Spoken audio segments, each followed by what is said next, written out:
il n'y a aucun problème, il n'a pas besoin d'être légitimé, le drapeau israélien.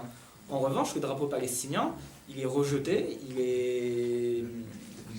est largement illégitime. Il est même effacé. Il y a des politiques d'effacement de l'identité palestinienne qui passent également par la relégation, par l'exclusion de l'espace public des signes en fait de la présence palestinienne en Palestine. Voilà. Donc le drapeau, ça en fait partie. Et en les rejetant symétriquement, c'est une base un peu bancale pour construire un véritable partenariat judéo-arabe. Parce qu'on invisibilise, on relève le caractère national de l'oppression du peuple palestinien. On met ça de côté pour dire non, c'est juste un problème de coexistence. Et donc du coup, plutôt que de dire juifs et arabes refusent d'être ennemis, un slogan qui pourrait constituer une base meilleure pour construire un véritable partenariat politique entre juifs et arabes, ce serait de dire juifs et arabes unis pour le droit au retour des réfugiés palestiniens. Voilà, donc c'est deux manières en fait un peu différentes de poser cette question de l'unité, cette question des alliances et du partenariat. Mais force est de constater que dans la gauche radicale israélienne, le discours qui est dominant et qui part très certainement, c'est pas la question de le nier, mais de bonne volonté, c'est un discours qui finalement passe à côté de l'essentiel de ce que vit le peuple palestinien. Et donc qui à mon sens en tout cas, n'est pas apte à construire une vraie communauté politique, en tout cas un vrai sujet politique commun, quoi.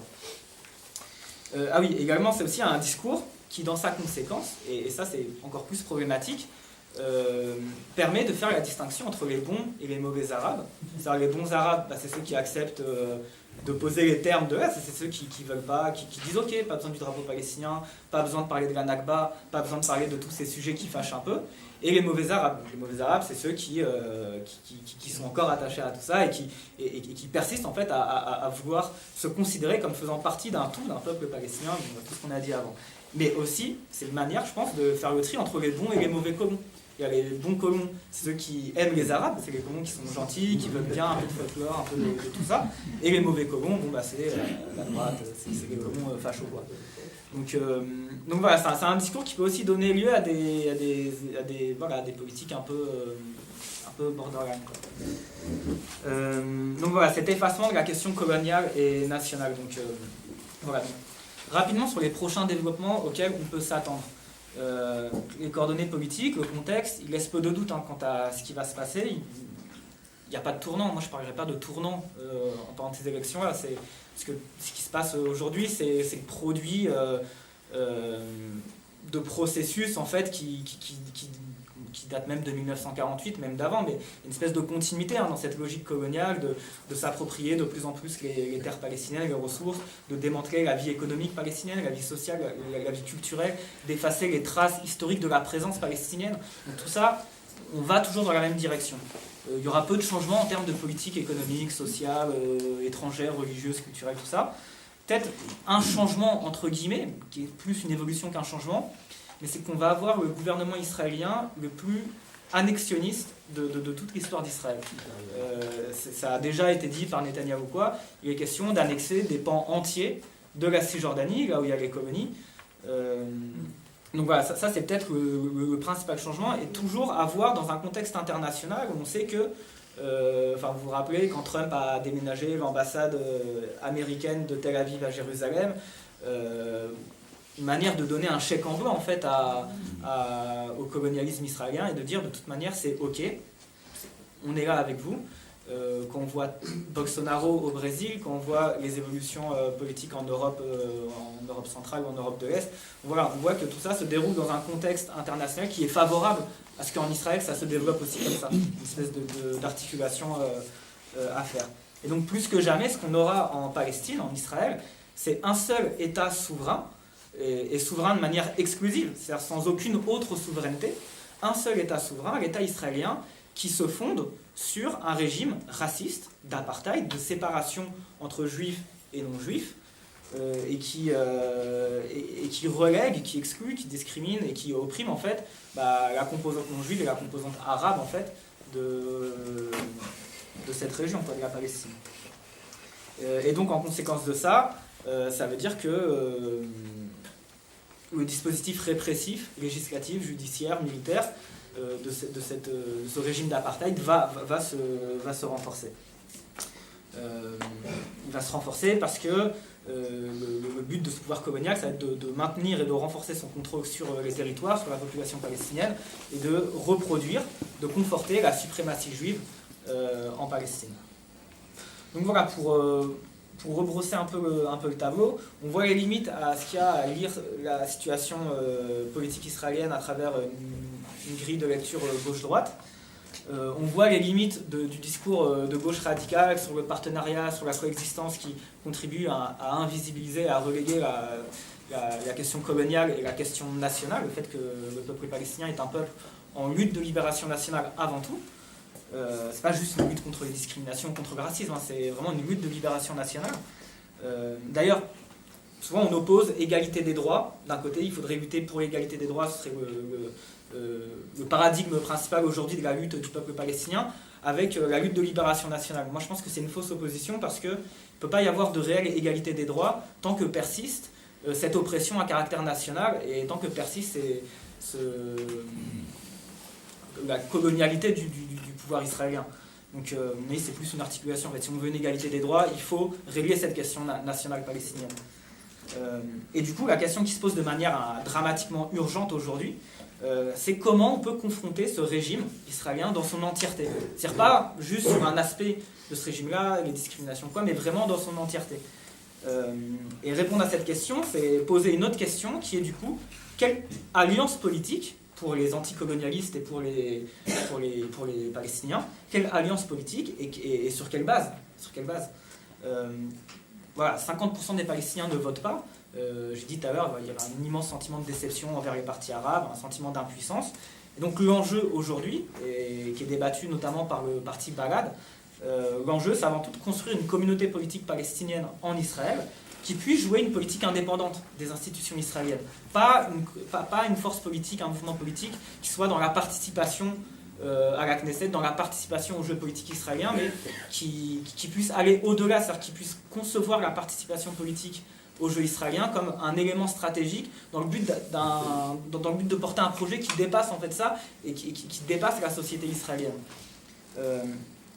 Et donc non seulement ça, et qui soit capable de poser la question nationale, c'est-à-dire de faire l'unité politique entre Palestiniens de 1948, Palestiniens de Cisjordanie, Palestiniens de Gaza, réfugiés palestiniens. Donc un camp politique, un mouvement politique qui ne se conçoive pas comme une opposition ordinaire dans un État ordinaire, mais comme un véritable mouvement national. Et je pense que le débat dans le mouvement de solidarité avec la Palestine et dans le mouvement palestinien, il est là. Hein. C'est comment on reconstruit un mouvement national palestinien après la défaite des années 90, qui ont donné lieu aux accords d'Oslo, et qui ont donné lieu après à tous les développements qu'on a là. On en est là. Comment on peut reconstruire un mouvement national palestinien? Quelles alliances? Quelles alliances? Bien sûr que c'est du côté de la gauche radicale qu'on va regarder, enfin que les partis palestiniens ils vont regarder. Mais la question c'est sur quelle base? On a vu que le discours sur la coexistence il a énormément de limites, et que même il contribue politiquement à renforcer l'invisibilisation de la lutte nationale du peuple palestinien. Donc voilà, à mon avis, la base, ça doit être des éléments très concrets et très de base, entre guillemets, mais c'est toute la bataille autour de la reconnaissance de la Nakba, de la tragédie palestinienne, la légitimité des droits nationaux des Palestiniens, le droit au retour. Voilà, tout ça, à mon avis, c'est sur cette base-là que doivent se construire, se discuter des alliances entre les partis palestiniens, entre la gauche radicale israélienne, tout ça. Et donc la question, c'est qui dans le champ politique israélien est prêt à ça? Parce que c'est pas évident. C'est une espèce de frivolité, mais qu'on comprend dans un contexte de fascisation de la société, hein, ça a été dit tout à l'heure. Mais bon, voilà. Une autre piste d'alliance que je voulais évoquer, c'est la question des juifs orientaux, les juifs mizraïm en Israël, qui dans la société israélienne ont été victimes de discrimination, pas de la même manière que les Palestiniens bien sûr, mais qui sont victimes de discrimination, qui sont des citoyens de seconde zone. À considérer que les Palestiniens sont des citoyens de 3e, 4e, enfin, très très loin, quoi. Mais voilà, qui sont discriminés, qui sont relégués en Israël, y compris par le racisme anti-arabe qu'il y a en Palestine, par l'effacement de la langue arabe comme langue officielle. Ça concerne aussi beaucoup de juifs orientaux. Il y a des éléments communs Ce qui est compliqué aujourd'hui, c'est que ces juifs orientaux-là sont solidement arrimés à droite de l'échiquier palestinien. C'est ceux qui... De l'échiquier israélien. J'ai dit quoi? Ouais, israélien, bien sûr. C'est ceux qui votent pour le parti Chasse. Parti Chasse, le parti religieux des juifs séfarades et des juifs orientaux, qui est un parti d'extrême droite aujourd'hui, mais qui s'est construit sur le sentiment de relégation et de discrimination des juifs orientaux. Donc ce qui est compliqué, c'est que maintenant ils sont très à droite, mais historiquement, on a quand même une expérience politique, des tentatives d'alliance entre juifs orientaux en Israël et palestiniens, qui étaient notamment portées par un parti qui s'appelait les Black Panthers, les Israeli Black Panthers, Panthères noires israéliennes, qui était un mouvement politique, social, de juifs orientaux contre le racisme d'État, et qui ont tenté, qui ont fait des liens en fait avec les mouvements en Cisjordanie, avec des mouvements palestiniens, qui a un héritage en fait qui existe quand même, qui à mon avis n'est pas mort, même si aujourd'hui c'est une population qui a assez largement basculé vers la droite. Mais voilà, moi je pense que dans la population israélienne, les juifs orientaux ont un intérêt un peu objectif en fait, eux aussi, à sortir de cette société israélienne là, même si il ne faut pas non plus fantasmer tout ça, hein.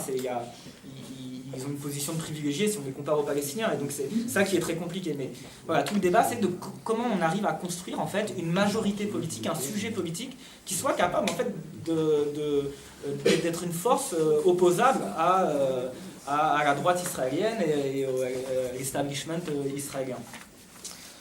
Donc voilà, et du coup, quelles sont les tâches, pour nous, donc quand je dis nous, c'est pas en Israël, quoi, c'est le mouvement de solidarité avec les Palestiniens, en France ou ailleurs. Déjà, il y a une bataille idéologique à mener, une bataille politique et idéologique sur le sionisme, l'antisionisme, le colonialisme, l'impérialisme. Tout ça, c'est important dans la mesure où il y a quand même un recul assez général de la gauche, des forces progressistes sur ces questions. Et donc, à mon avis, il y a une bataille très très importante à mener.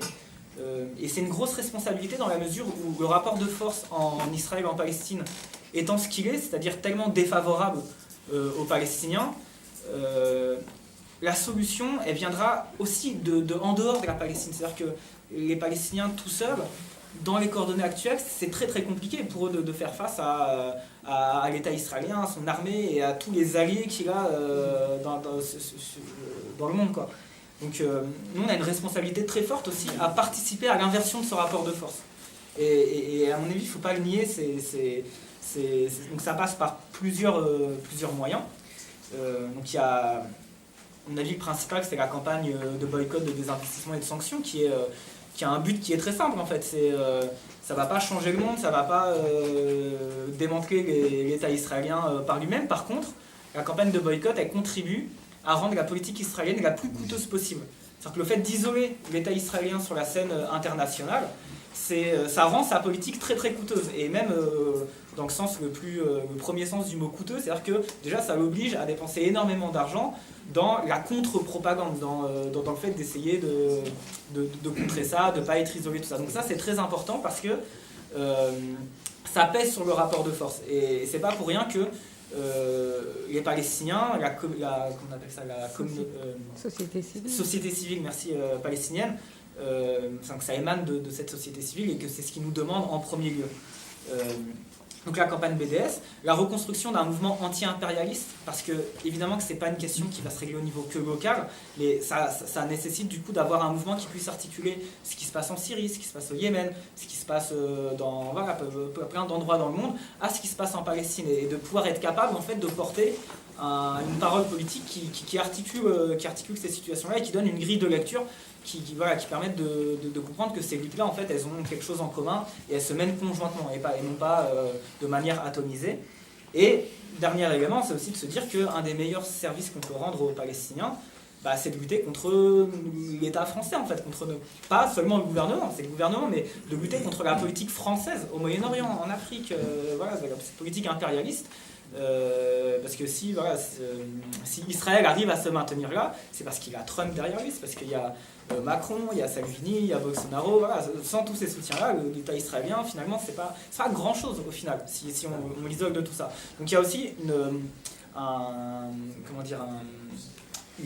en tout cas c'est important quoi, voilà, d'essayer à mettre en difficulté notre propre État sur ça, et ça veut dire aussi pouvoir faire rentrer la question palestinienne dans d'autres mouvements sociaux, par exemple, je sais pas moi, les gilets jaunes ou les mouvements de tout ça, pas de manière artificielle ou quoi, mais de se dire qu'il y a des discussions en fait à avoir avec les mouvements sociaux en France sur lutter contre la politique sociale du gouvernement français. Ça devrait aussi nous faire réfléchir sur la politique étrangère du gouvernement français. Ça devrait aussi nous faire réfléchir sur le soutien du gouvernement français à tel gouvernement, ou en l'occurrence au gouvernement israélien.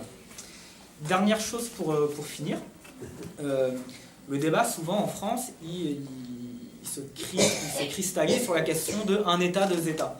Et effectivement là on est dans une période où, moi à mon sens, après c'est un débat, mais parler de deux États, j'ai l'impression qu'il n'y a que dans le mouvement de solidarité qu'on se pose encore cette question-là. Il n'y a plus aucun Palestinien ni aucun Israélien qui continue à se dire peut-être qu'il faudrait deux États ou quoi, tellement la situation elle est celle qu'il y a un État en Israël. Voilà. Mais cette question de un État, deux États, finalement, c'est une question qui est un peu technique, qui a un côté un peu techniciste. C'est-à-dire est-ce qu'il faudrait un État, deux États, binational, pas binational? Finalement, c'est une question qui est un peu secondaire, déjà parce que c'est pas ça le point de départ d'une réflexion sur qu'est-ce qu'on va dire sur la Palestine, quel programme on va y porter. Ça, c'est l'aboutissement de savoir qu'est-ce que ça prendra la forme d'un État, deux États. Et surtout, c'est une question qui concerne les Palestiniens et les Israéliens, mais avant tout les Palestiniens. Et nous, de l'extérieur, c'est un peu compliqué. Moi, j'ai un peu de mal à dire, moi, je pense qu'il faudrait un État, deux États. Non, j'habite pas là-bas, et c'est très compliqué. Et c'est secondaire parce que il pourrait très bien y avoir deux États, ou même d'y avoir un État, même un État commun, tout ça, mais c'est pas ça qui va faire changer profondément ce qu'est la situation des Palestiniens en Palestine. Les rapports de domination, le fait d'être privé de ses terres, de ne pas avoir accès, de ne pas avoir les mêmes droits que les autres, de ne pas avoir le même droit à l'expression culturelle, religieuse, le droit à la terre, le droit au travail, le droit à tout un tas de choses. C'est pas le fait qu'il y ait un État ou deux États qui fait ça. Et le fait qu'il y ait un État, c'est pas ça qui va forcément changer ça. Et si on prend l'exemple sud-africain, donc effectivement, le régime d'apartheid en Afrique du Sud, il est tombé. C'est une victoire immense. Il ne s'agit pas de le nier. Par contre, quand on voit la situation des Noirs en Afrique du Sud, il n'y a pas énormément de choses qui ont changé, mis à part le fait qu'il n'y a plus de régime légalisé de séparation et d'apartheid. C'est-à-dire que quand on voit à qui appartient la terre, à qui appartiennent les richesses, à qui appartient, quelles sont la situation dans les villes noires, dans les villes... Voilà, il y a toujours ces mêmes rapports de domination-là qui sont restés. Donc, tout ça pour dire, il faut faire attention à ne pas rentrer dans les débats trop technicistes ou clés en main, un État, deux États. C'est pas ça en fait qui compte. Et dernier élément sur cette question de un État, deux États, le problème c'est que il va falloir faire aussi avec les Israéliens dans tout ça. C'est-à-dire que le problème, c'est que les Israéliens juifs, les juifs israéliens, aujourd'hui, dans leur grande majorité, ne sont pas prêts du tout à vivre avec les Palestiniens, à vivre à égalité avec les Palestiniens. Et à mon avis, l'intelligence qu'on doit avoir dans ces discussions-là, c'est de trouver aussi les moyens de s'adresser aux Israéliens. Je ne suis pas en train de dire qu'il faut faire un compromis ou pas, c'est pas ça, mais comment on peut arriver à toucher les Israéliens pour essayer d'en convaincre le plus possible que d'abandonner le privilège colonial qui est le leur, le fait d'être en position de privilégié dans une société. Et du coup, aller à la rencontre des Israéliens en disant « nous on est pour un État », en fait on parle à nous-mêmes en disant ça, on ne parle pas aux Israéliens. Le problème c'est que les Israéliens ils ne sont pas du tout prêts à ça. Et il y a un intellectuel et militant juif marocain qui s'appelait Abraham Serfati qui a dit un truc qui je trouvais super pertinent et intéressant, c'est de se dire que finalement un État, deux États, c'est tactique. C'est-à-dire que c'est pas ça, on ne doit pas se cristalliser sur ça. Et on peut très bien, dans un projet nationaliste, enfin dans le mouvement nationaliste palestinien, dire on est pour deux États, et ça avait été la position du mouvement nationaliste palestinien dans les années 80-90, on est pour deux États, mais dans une logique en fait de un peu étapiste. C'est-à-dire que dans une première étape, faisons deux États, et travaillons pour que ces deux États, que l'État israélien en tout cas, ne soit désionisé, ne soit pas sioniste, et avance sur ces questions-là, pour après avancer vers une réunification et qui est un État palestinien, démocratique, qui est le projet de base du mouvement national palestinien. Ça a toujours été de dire un État palestinien démocratique avec égalité de droits pour juifs, arabes, tout ça.